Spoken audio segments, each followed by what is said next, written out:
दोस्तों, क्या आप जानते हैं भगवान राम साक्षात अपने भोले भक्त के लिए धरती पर भोजन करने आ गए थे। आखिर क्या भावना रही होगी इस भक्ति, तो चलिए हम आपको बताएंगे। आप देख रहे हैं दास जी के क्रिएशन। अगर अभी तक आपने हमारे चैनल को सब्सक्राइब नहीं किया है तो देर किस बात की, हमारे चैनल को सब्सक्राइब करें और बेल आइकन जरूर दबाएं ताकि हमारे द्वारा दी गई हर जानकारी आप तक पहुंच सके। हम आपके लिए ऐसी एंटरटेनिंग और इन्फॉर्मेशन वीडियो लाते रहते हैं। दोस्तों, वो कहते हैं ना, जब मन में श्रद्धा और भक्ति सच्ची हो तो भगवान अपने भक्त के सामने आने पर मजबूर हो ही जाते हैं। बस आपकी भक्ति सच्ची होनी चाहिए अपने इष्ट के प्रति। दोस्तों, एक मध्यम वर्गीय परिवार में एक बच्चे का जन्म हुआ जिसका नाम था भोला। भोला बड़ा ही साधारण और सरल प्रवृत्ति का था। भोला कभी भी किसी काम के लिए मना नहीं करता था, बस उसे खाने को खाना भरपेट मिलना चाहिए। जैसे जैसे भोला बड़ा होता गया वैसे वैसे उसकी भूख भी बड़ी होती गई।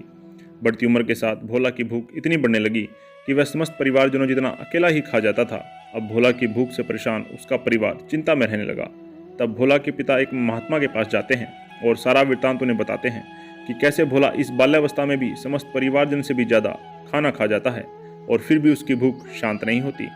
तब महात्मा भोला के पिता से कहते हैं कि तुम उसे हमारे पास छोड़ जाओ, यहाँ हर प्रकार की मौज है। उसे जितना खाना होगा उतना खाना खा लिया करेगा और साथ ही भगवान का भजन भी कर लिया करेगा। तब भोला के पिता उसे बहला फुसला कर उसे महात्मा के पास छोड़ जाते हैं कि वहाँ उसे बहुत सारा खाना मिलेगा और साथ ही भगवान का आशीर्वाद भी। तब भोला महात्मा जी से पूछता है कि आप कौन हैं। महात्मा जी कहते हैं कि हम यहाँ के महात्मा हैं। भोला कहता है, महात्मा जी यहाँ पूरे दिन में पंगत कितने बार लगती है। महात्मा जी कहते हैं 5 बार। तब भोला कहता है, क्या मैं 5 पंगत में बैठ सकता हूँ। महात्मा जी कहते हैं, क्या इतना खाते हो। भोला कहता है, ये तो आपकी कृपा है प्रभु। तब महात्मा कहते हैं कि अवश्य बैठ सकते हो, परंतु तुम्हें हर वक्त भगवान का नाम जपना होगा और मंदिर कार्यों में हाथ बटाना होगा। तब भोला कहता है, जी जरूर। अब भोला की जैसे तो मौज ही हो गई थी, खूब खावे और सीताराम सीताराम का जाप करे। तब एक दिन ऐसा हुआ कि भोला ने कभी सोचा भी नहीं होगा कि उसके जीवन में ऐसा भी दिन आएगा। भोला सुबह उठता है और स्नान ध्यान कर सीताराम सीताराम जपते रसोई की तरफ बढ़ता है। तब वह देखता है कि आज सुबह चूल्हे चौके बंद पड़े हैं और रसोइये भी आराम कर रहे हैं। तब वह महात्मा जी के पास जाता है और कहता है कि गुरुजी, आज सभी चूल्हे बंद क्यों हैं और रसोइये भी विश्राम कर रहे हैं। तब महात्मा कहते हैं कि आज एकादशी है, आज सभी वैष्णव भक्त व्रती हैं। तुम भी तो वैष्णव हो, क्या तुमने व्रत नहीं रखा। तब भोला कहता है कि गुरुजी, मेरे अलावा और भी वैष्णव भक्त हैं ना, तो क्या वो व्रत रखें तो नहीं चलेगा। मैं तो भूख के मारे वैसे ही मरा जा रहा हूँ। महात्मा कहते हैं, क्या इतने भूखे हो। भोला कहता है, जी गुरुदेव। भोला कहता है, गुरुजी, आपने हमसे आज एकादशी करा ली तो द्वादशी तो हम देख ही नहीं पाएंगे। तब महात्मा जी कहते हैं, अच्छा, एकादशी की तिथि को अन्न तो नहीं खाना चाहिए, तुम बना लोगे भोजन। भोला कहता है, मरता क्या नहीं करता, हम सब बना लेंगे। महात्मा ने भंडारी से कहा, इसे सामान दे दो। भोला से कहा, नदी किनारे जाना, पेड़ के नीचे बैठना, वही भोजन बनाना और पहले भगवान को भोग लगाना, तब खाना। भोला कहता है, जी गुरुजी। भोला सारी भोजन सामग्री लेकर नदी किनारे जाता है और पहली बार भोजन बनाता है। भूख जोरों की लगी थी भोला को। तब खाने से पहले उसे याद आता है कि भगवान को भोग लगाना है। तब भोला कहता है, भगवान, मैं मंत्र उपाय तो जानता नहीं। तब भोला सीधे भगवान का सुमिरन करता है, राजा राम आइए, सीता राम आइए, हमरे भोजन का भोग लगाइए। राजा राम आइए, सीता राम आइए, हमरे भोजन का भोग लगाइए। भोला के बुलाने पर भगवान नहीं आते। तब भोला कहता है कि अब मैं भोजन कैसे पाऊँ, भगवान तो आए नहीं। फिर भोला भगवान से कुछ ऐसा कहता है कि भगवान आने पर विवश हो जाते हैं। भोला कहता है कि आप यहाँ क्यों आओगे, यहाँ पीने के लिए नदी का पानी, खाने के लिए यह रूखी सूखी रोटी, आप यहाँ क्यों आओगे। आप तो वहीं मंदिर में 56 भोग का भोग लगाओ। लेकिन बता देता हूँ, आज 56 भोग नहीं मिलेगा, आज एकादशी है। अरे मंदिर के से बच के तो हम यहाँ आए हैं, तो प्रभु मंदिर के भरोसे मत रहना, देख लो, यह रूखी सूखी खानी हो तो तुम्हारी मर्जी। भोला की यह बात सुन भगवान मुस्कुराते हैं और भोला के समक्ष माता सीता सहित प्रकट हो जाते हैं। भगवान को देख भोला के आंखों से आंसू रुक नहीं पाते और भोला भगवान को साष्टांग दंडवत प्रणाम करता है। भगवान के चरणों में। प्रणाम करने के पश्चात भोला एक बार भोजन की तरफ देखता है और दूसरी बार भगवान की तरफ। तब भगवान भोला से पूछते हैं कि क्या हुआ। तब भोला कहता है, नहीं कुछ नहीं, कुछ नहीं। हमारे गुरुदेव ने कहा था कि एक ही भगवान आएंगे, पर आप दो आए। कोई नहीं, आप भोजन पाओ, हमारी देखी जाएगी। आप प्रिय ही इतने हैं हमें। तब भगवान भोजन करते हैं और उनके पश्चात बचा हुआ भोजन भोला करता है। अब दूसरी एकादशी पर फिर से मंदिर में भोजन नहीं बनता। अब भोला गुरुजी से कहता है कि अब की बार राशन थोड़ा ज़्यादा देना गुरुजी। गुरुजी कहते हैं, क्यों? भोला कहता है, आपने कहा था कि एक ही भगवान आएंगे, पर वो दो आए। तब गुरुजी सोचते हैं, भगवान का तो बहाना है, इसे ज़्यादा भूख लगी होगी, और गुरुजी राशन बढ़वा देते हैं।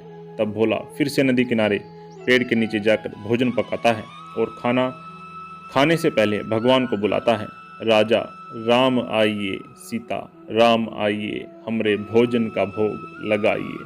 तब जैसे भगवान तो प्रतीक्षा में ही बैठे थे, भगवान तुरंत प्रकट हो जाते हैं। तब भोला देखता है कि भगवान अब की बार एक को नहीं बल्कि दो जन को साथ लेकर आए हैं। भोला प्रणाम करता है और फिर वहीं एक बार भगवान की ओर और दूसरी बार खाने की ओर देखता है। भगवान के पूछने पर भोला फिर से वहीं कहता है, कुछ नहीं, कुछ नहीं, आप पाओ, हमारा देखा जाएगा। परंतु हम आपसे एक बात पूछ सकते हैं। भगवान कहते हैं, पूछो भोला। भोला कहता है, ये आपके संग कौन है? भगवान कहते हैं, हमारी पत्नी और हमारे छोटे भाई। तब भोला कहता है, सगे या ऐसे ही दूर के चाचा ताऊ के? तब भगवान कहते हैं, नहीं नहीं, सगे भाई हैं, सगे। तब भोला कहता है, अच्छा, तो आपसे एक बात कहें भगवान? भगवान कहते हैं, हाँ कहो भोला। तो भोला कहता है, नाराज तो नहीं होगे? भगवान कहते हैं, नहीं नहीं, कहो भोला। तब भोला कहता है कि हमने ठाकुर जी के भोग का ठेका लिया है या ठाकुर जी के खानदान भर का? तब भगवान खिलखिलाकर हंसते हैं और सीता मैया भी मुस्कुराई और लक्ष्मण जी को लगा कि वाह, क्या स्वागत हो रहा है, भगवान अच्छी जगह ले आए। तब भोला कहता है कि कोई बात नहीं, आप हमें लगते तो इतने अच्छे हो कि क्या बताएं। आप पाओ, प्रसाद पाओ। भगवान प्रसाद ग्रहण करते हैं और चलने लग जाते हैं। तब भोला चरणों में पड़ जाता है और कहता है कि अब की बार हमें पहले ही बताओ कि अगली बार कितने आओगे। तब भगवान कहते हैं, हम आ जाएंगे, और अंतर्ध्यान हो जाते हैं। अब तीसरी एकादशी पर भोला फिर से गुरुजी से कहता है कि गुरुदेव, राशन थोड़ा और ज़्यादा दीजिएगा, आपके भगवान तो बढ़ते ही जा रहे हैं। तब गुरुदेव सोचते हैं, ये इतने राशन का करता क्या है? खा तो सकता नहीं, बेचता तो नहीं। गुरुदेव भंडारी से कहकर राशन दिला देते हैं और भोला पोटली सर पर रखकर चल पड़ता है नदी किनारे। तब गुरुदेव स्वयं भोला के पीछे उसे देखने जाते हैं और अब की बार भोला बिना खाना बनाए ही पोटली को पेड़ के नीचे रख भगवान को बुलाने लग जाता है कि पहले देख ही लूं कि आज कितने आएंगे, और कहता है, राजा राम आइए, सीता राम आइए, हमरे भोजन का भोग लगाइए। भगवान तो जैसे प्रतीक्षा में ही बैठे थे अपने भक्त के लिए। भगवान तुरंत अपने दरबार सहित भोला के समक्ष प्रकट हो जाते हैं। तब भोला अपने नेत्र खोलता है और देखता है कि भव्य दरबार राम जी का और सीता मैया, भरत, लक्ष्मण, शत्रुघ्न, हनुमान जी और पूरी की पूरी राजसभा वहाँ प्रकट हो जाती है। तब भोला इतने सबको देखकर कहता है कि वाह प्रभु, पहले दो आए, फिर तीन आए, और अब पूरी सभा ही ले आए। सभा तो लाए ही लाए, साथ में हनुमान जी को देखकर कहता है, वानर भी ले आए, और कहता है कि मैंने भी आज भोजन नहीं बनाया। भगवान पूछते हैं, क्यों? तब भोला कहता है कि जब भोजन मिलना ही नहीं हमें, तो बनाऊं क्यों? जिसे पाना वो स्वयं बनाए और स्वयं ही पाए।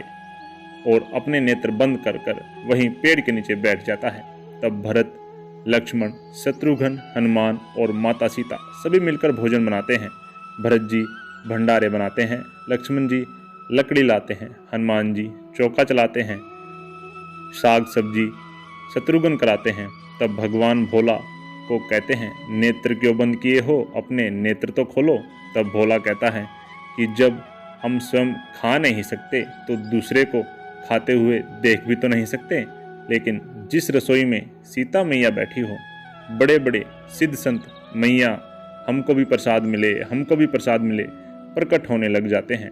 तब भोला ने इन सब की आवाज़ सुनी तो आंखें खोली और देखा इधर भी महात्मा, उधर भी महात्मा। तो माथा पीट कर बोला कि थोड़ा बहुत मिलता तो ये नहीं मिलने देंगे। अब गुरुदेव आए और बोले कि तू कर क्या रहा है, तू सामग्री सामने रख। पेड़ के नीचे आंखें बंद करके बैठा, आंखों में आंसू, क्या हुआ। तब भोला कहता है, आ गए गुरुजी, देखो आपने कितने भगवान लगा दिए हमारे पीछे। मंदिर में तो नहीं हुई, यहाँ पूरी हो रही है एकादशी। तब गुरुजी कहते हैं, कहाँ है, मुझे तो कुछ नहीं दिख रहा। तब भोला कहता है भगवान को कि हमारे गुरुजी को भी दिखो, हमें दिख रहे हो तो। भगवान मना करते हैं कि नहीं, हम उन्हें नहीं दिख सकते। तब भोला पूछता है कि क्यों। तब भगवान कहते हैं, हम केवल उन्हें ही दिखते हैं जो तुम्हारी तरह सरल होते हैं। तब गुरुजी पूछते हैं, क्या कह रहे हैं भगवान।